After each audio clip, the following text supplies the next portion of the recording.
The piercing sound of glass shattering against the wall scattered shards throughout the house, much like Emily's heart broken into pieces. Yet she remained still, her eyes fixed on the DNA test held in her trembling hands. The three children, her beloved black-skinned triplets, slept in the next room, blissfully unaware of the nightmare unfolding in the living room of their modest suburban apartment. "You betrayed me?" James roared, his face contorted into a mask of fury and disbelief. "How could you do this to me? How could you deceive me like this?" His blue eyes, once gentle, now brimmed with a rage Emily had never witnessed before. Emily tried to step closer, her words strangled by the knot in her throat. "James, please listen to me. I never..." "Never what?" He cut her off, his voice razor sharp. "Never cheated on me? Then explain to me how we, two white people, have three black babies." He hurled another object at the wall, making Emily flinch. The silence that followed was deafening, broken only by the distant cry of one of the babies, awakened by the commotion. Emily felt her heart tighten. The night she discovered she was pregnant with triplets had been the happiest of her life. James had cried tears of joy, planned every detail of the nursery and chosen the names with her: Michael, Sarah, and Daniel. Now, 5 months after their birth, everything was falling apart. The results of the DNA test James had secretly taken confirmed his paternity, but he refused to believe it. Prejudice spoke louder than any scientific evidence. "You have 1 hour," James said, his voice now dangerously calm. "1 hour to pack your things and leave my house with those children." He spat the words as if they were poison. Emily felt her legs give way beneath her. "James, please, it's freezing outside. The children are too little. Where am I supposed to go in the middle of the night?" "Not my problem anymore," he replied, turning his back on her. "You should have thought of that before destroying our family." With trembling hands, Emily began to gather the essentials: diapers, bottles, a few changes of clothes. Her tears fell silently as she packed up the life she had built over the past 5 years of marriage. The sound of the TV blaring at full volume came from the living room, James trying to drown out the cries of the babies, or perhaps his own emotions. One by one, Emily picked up her children. Michael, always so calm, simply looked at her with his big, curious eyes. Sarah, the most sensitive, whimpered as she was woken up. Daniel, the smallest of the three, clung to her as if sensing the danger. "Mommy is here," she whispered, more to herself than to the babies. "Mommy will take care of you." As she closed the apartment door for the last time, carrying 3 babies and 2 hastily packed bags, Emily felt the weight of the world on her shoulders. The clock read 11:45 p.m., it was a cold autumn night, and she had no idea where to go. Her phone showed only 15% battery. With trembling fingers, she dialed her only friend in the city, Amanda. After 3 agonizing rings, she heard her friend's groggy voice. "Emily? What happened?" Her words came out between sobs. "Amanda. James, he threw us out. I'm on the street with the babies. I have nowhere to go." The silence on the other end lasted only a second. "Send me your location. I'm coming to get you." Sitting on the curb, holding her 3 children close to shield them from the cold, Emily watched the headlights of passing cars. Each one represented a normal life, an intact family, everything she had lost in a single night. The crumpled DNA test was still in her pocket, the ironic proof that James was the father, the same document he used to justify his mistrust and prejudice. Her tears had dried, leaving only a painful emptiness in her chest. As she waited for Amanda, Emily made a silent promise to her children: "No matter what happens, we'll stay together. Mommy will find a way. Always." The headlights of Amanda's car finally lit up the dark street, bringing a small glimmer of hope to that nightmare of a night. It was only the beginning of a journey that would test every fiber of her strength, every ounce of her determination. Emily didn't know it yet, but that night would mark the start of a story of resilience that would change not just her life but the lives of everyone around her. Amanda's small apartment became a temporary refuge for Emily and the triplets. The first weeks were a test of physical and emotional endurance. During the day, Amanda went to work, leaving Emily alone with 3 babies who needed constant attention. The nights were long, filled with alternating cries and bottles prepared by exhausted hands. Inside, Emily fought a storm of emotions. Every time she looked at her children, she saw the innocence in their faces, so unaware of the cruelty that had separated them from their father. Michael, with his calm demeanor, had James's same eye shape. Sarah had inherited his gentle smile. Daniel, the most sensitive, shared his quiet determination. "How are your savings holding up?" Amanda asked one night after the babies had finally fallen asleep.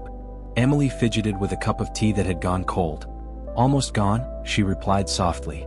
The money I managed to withdraw before leaving barely covers another month of diapers and formula. Her hands trembled slightly. I need to find a job, but with 3 babies.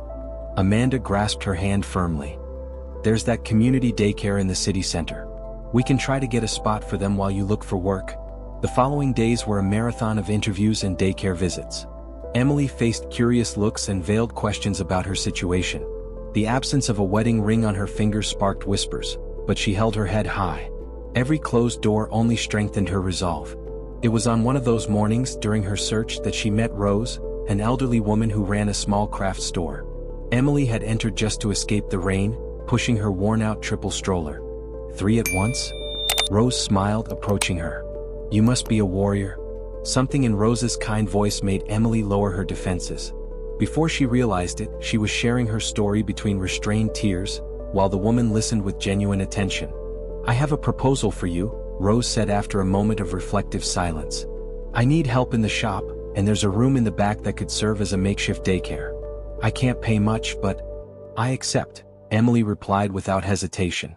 It was more than a job, it was a chance to start over. Weeks turned into months. Emily learned the craft of jewelry making from Rose, who became both a mentor and a maternal figure.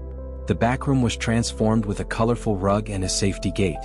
Between serving customers and learning to create handcrafted jewelry, Emily nursed and rocked her babies. Her first independent sale, a set of necklaces she had designed, brought tears of pride to her eyes. The money wasn't much, but it was hers, earned with her own hands. At home, now a small rented apartment near the shop, Emily established a routine. Mornings began early with synchronized feedings and diaper changes. Michael was already showing signs of independence, holding his bottle on his own. Sarah charmed everyone in the shop with her smiles. Daniel, once so fussy, found comfort in the songs Emily sang as she worked. One night, after putting the triplets to sleep, Emily found an envelope on her bed. Inside was money and a note from Amanda, for the kids' education fund. You're not alone. At that moment, Emily allowed herself to cry, not from sadness or fear but from gratitude. James's abandonment had left deep scars, but it had also uncovered a strength she hadn't known she possessed. Her hands, now calloused from crafting jewelry, were the same hands that held her children with endless love. On the bedroom wall, Emily hung 3 small frames, one for each baby. Beside them, she placed a photo of the 4 of them together, taken by Rose on a sunny Sunday at the shop. It was a simple image, but it represented everything she had achieved. A new beginning, a new family built with love, courage, and determination. The DNA test remained tucked away in a drawer, no longer a source of pain but a reminder that the truth, no matter how painful, could not destroy true love. Emily fell asleep that night with a growing certainty. Her children would have a bright future, not despite the circumstances of their birth, but strengthened by the journey of resilience they were living together. 5 years passed like pages of a book turned by the wind. Emily watched her triplets playing in the small park near Rose's shop. Michael, with his endless curiosity, was explaining something to Sarah, who listened with solemn attention.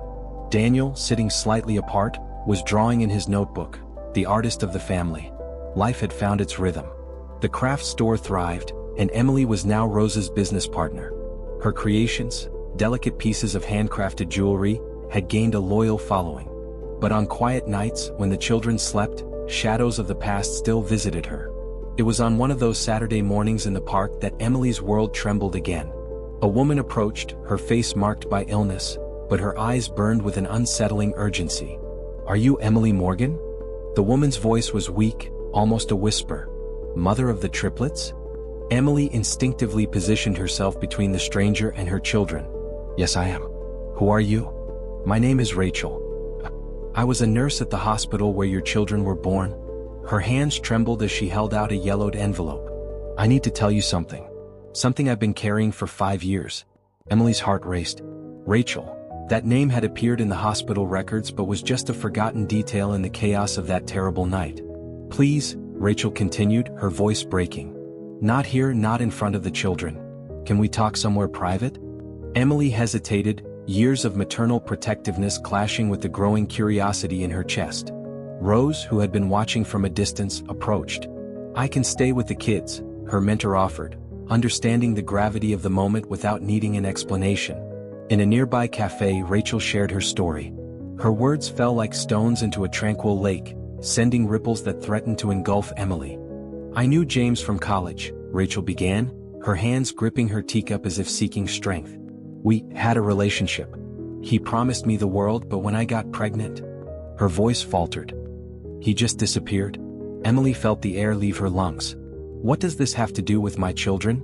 When I saw him that night at the hospital, standing proudly by your bedside, something inside me broke."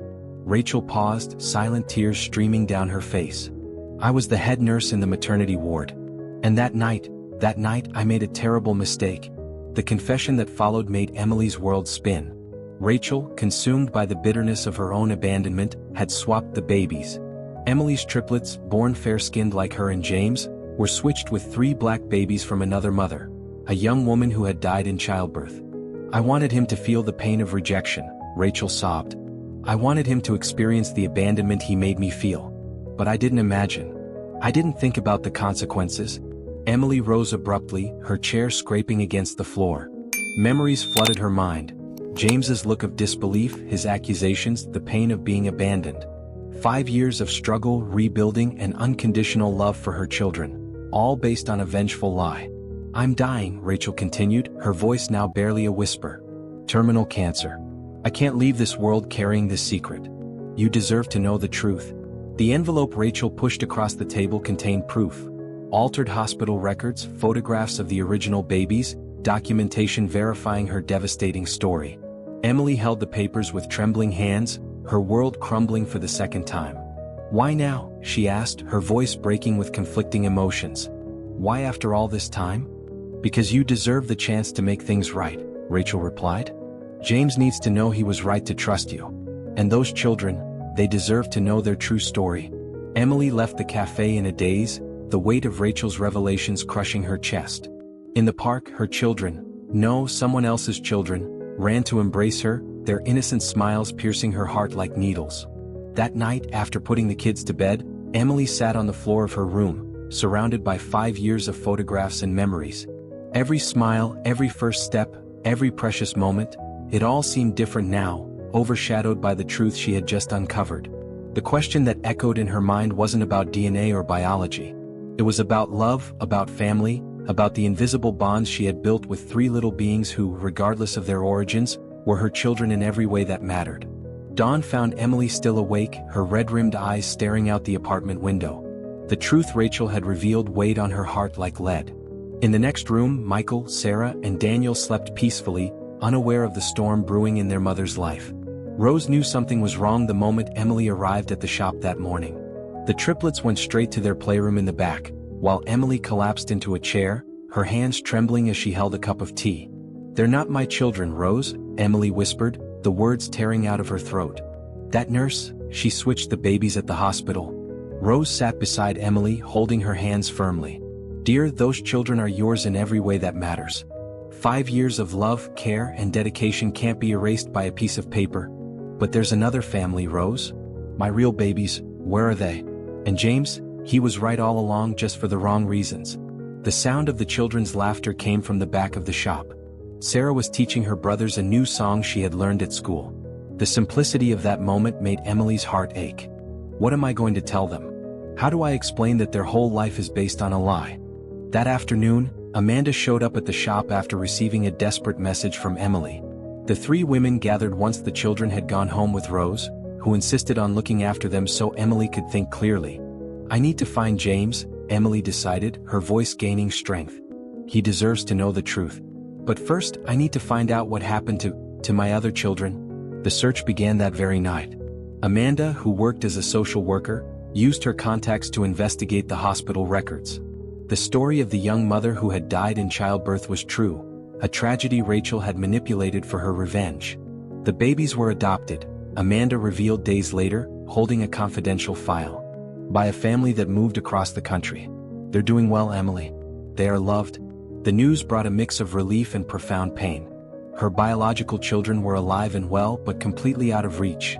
Emily spent hours staring at the single photo Amanda had managed to find, 3 smiling children on a swing set, their features reminiscent of her own. "I can't destroy more lives," Emily finally said, a strange calm settling over her. Those children have a family that loves them. Just like Michael, Sarah, and Daniel have me. It was Rose who found James's current address. He had moved to a neighboring city, where he worked as a university professor. The photo on his professional profile showed a changed man. Older, more serious, carrying in his eyes the weight of lost years. Emily wrote and tore up dozens of letters before finding the right words. How do you explain 5 years of pain, love, and revelations? How do you ask forgiveness for something that wasn't your fault but had changed both their lives forever? The final letter was simple and direct. James, I've discovered something that will change everything we thought we knew about that night. I'm not seeking reconciliation or forgiveness. Just the chance to share a truth you deserve to know. If you're willing to hear me, I'll be at the cafe where we used to meet, Sunday at 10 a.m. Emily. While waiting for James's response, Emily strengthened her bond with the children even more. Every moment with them became more precious, every hug more meaningful. Michael had inherited her love for books, Sarah her protective spirit, and Daniel her artistic sensitivity. It wasn't blood that bound them but something much stronger, daily choices of love and dedication. James's response arrived 3 days later, in a simple envelope Emily held as if it were made of glass. Inside were just 2 words that carried the weight of 5 years of silence. I'll be there. The cafe still smelled of cinnamon and roasted coffee, just as Emily remembered. Sitting in a quiet corner, she clasped her hands around an untouched cup. Every time the door opened, her heart leaped. When James finally walked in, time seemed to freeze. 5 years had left marks on his face, deeper lines around his eyes, gray streaks at his temples. He paused for a moment, scanning the room until his eyes landed on her. Emily, his voice came out hoarse as if he weren't used to speaking. He sat across from her, keeping a calculated distance. His eyes, once so familiar, now seemed to belong to a stranger. Thank you for coming, Emily began, her hands trembling slightly as she reached into her bag. There's something you need to see. The envelope containing Rachel's confessions felt like it weighed a ton as she slid it across the table. James picked it up cautiously as if it might burn his fingers. Before you open it, Emily said softly, I need you to know I only found out about this a few days ago. Everything that happened before. I was just as confused as you. James opened the envelope in silence. Emily watched as his eyes scanned the pages, his expression shifting, confusion, shock, horror. The cup in his hand trembled, spilling coffee onto the table. This can't be true, he murmured, but his voice already carried the weight of understanding. Rachel is dying, Emily continued gently. She has no reason to lie now. Every document, every piece of evidence is there. James lifted his eyes from the papers, his face pale. All these years, I destroyed our family because of a sick revenge? His voice broke. What have I done, Emily? What did I do to you, to our children? The babies I gave birth to that night were adopted, Emily revealed softly. They're fine, they're loved. And the triplets. She paused, searching for the right words. They are my children, James. Not by blood, but by every moment, every tear, every smile over the past 5 years. James covered his face with his hands, his shoulders trembling. I should have trusted you. I should have listened when you tried to explain. The DNA test. It was there all along, proving I was their father, but I was so blinded by prejudice. You weren't the only one deceived. Emily touched his hand lightly. Rachel manipulated all of us. But now we have a choice. We can let this truth destroy us again, or we can use it to heal old wounds. How are they? James asked after a long silence, his voice barely a whisper. The children? Emily pulled out her phone, showing recent photos of the triplets. Michael is the intellectual of the family. Sarah has a huge heart, she takes care of everyone. And Daniel, he has your artistic talent? James looked at the photos with tears in his eyes. They look so happy, so loved. They are, Emily confirmed. We've built a good life, different from what we dreamed but full of love. Rose, my partner at the craft shop, is like a grandmother to them. Amanda continues to be our rock. We've made our own family. And I lost all of that, James said, the realization weighing on every word. My pride, my prejudice, cost me 5 years I can never get back. Emily felt her own tears start to fall. The past can't be changed, James. But the future is still in our hands.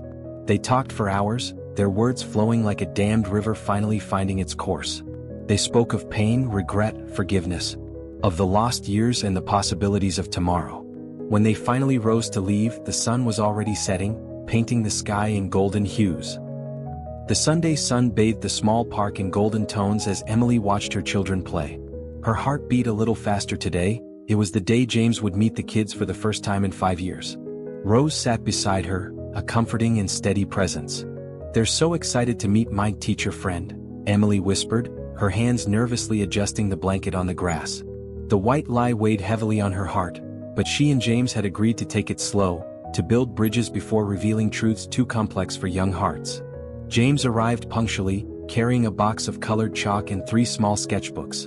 His steps were hesitant, as if afraid of breaking something precious just by approaching. Michael was the first to notice the visitor.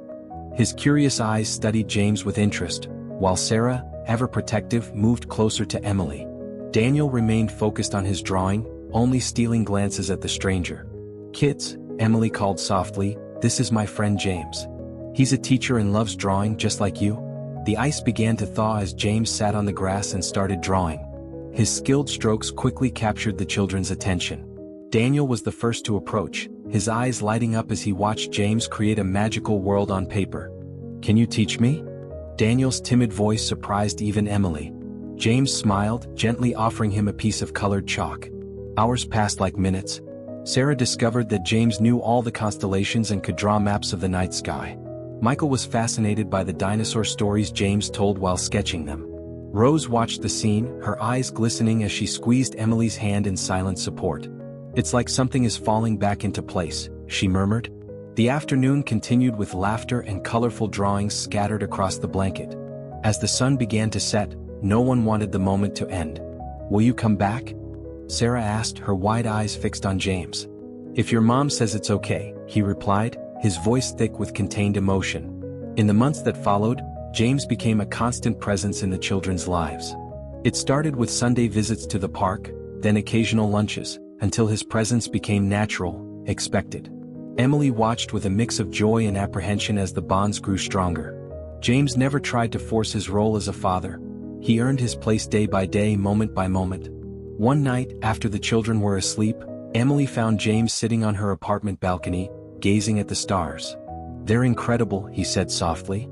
"Every little gesture, every discovery, it's like I'm seeing the world for the first time through their eyes. Are you ready to tell them the truth?" Emily asked, sitting beside him. James was silent for a moment. "I'm scared," he confessed. "Scared that when they learn how I abandoned them, all this love we've built will crumble." "Children have an incredible capacity to forgive," Emily replied, thinking of all the times her little ones had surprised her with their innate wisdom. "But they need to know the truth, about you, about Rachel, about their story." The plan was to tell them during the summer holidays. Rose offered her country house for a special weekend, a safe, loving space for hard truths to be revealed. The night before the trip, Emily found Michael awake, staring out the window. "Mom," he said, his voice small in the darkness, "James is our dad, isn't he?" Emily felt her heart stop. "How did you?" "He draws just like me," Michael explained simply. "And sometimes, when he thinks no one's looking, he watches us the same way you do, like we're the most precious treasure in the world." Emily hugged her son, silent tears streaming down her face. Even in the most painful lies, love found a way to reveal the truth. Rose's country house embraced the family with its warm simplicity. The aroma of freshly baked bread filled the air as Emily set the breakfast table. James organized the drawings and photos they had brought, small fragments of memory to help tell a difficult story. The triplets played in the garden, their laughter floating through the open window. Sarah picked wildflowers, Michael read under a tree, and Daniel sketched the sunrise with his colored chalk. Rose prepared hot chocolate, her presence as comforting as ever. "It's time," Emily whispered, her heart pounding in her chest. James took her hand, and together they called the children inside. Seated in the cozy living room with steaming mugs of hot chocolate and homemade cookies, Emily began to tell a story, their story. In simple, honest words, she spoke of love, deception, and forgiveness. James, his voice trembling, took responsibility for his part in the narrative, revealing his mistakes and his regret. Sarah was the first to react, her wide eyes brimming with tears. "So you really are our dad? That's why you draw like Daniel?" Michael, always observant, asked, "And what about our other mom? The one who had us first?"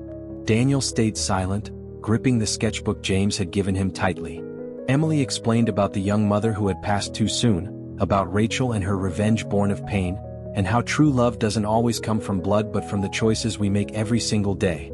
"You are our children," James said, his voice firm for the first time.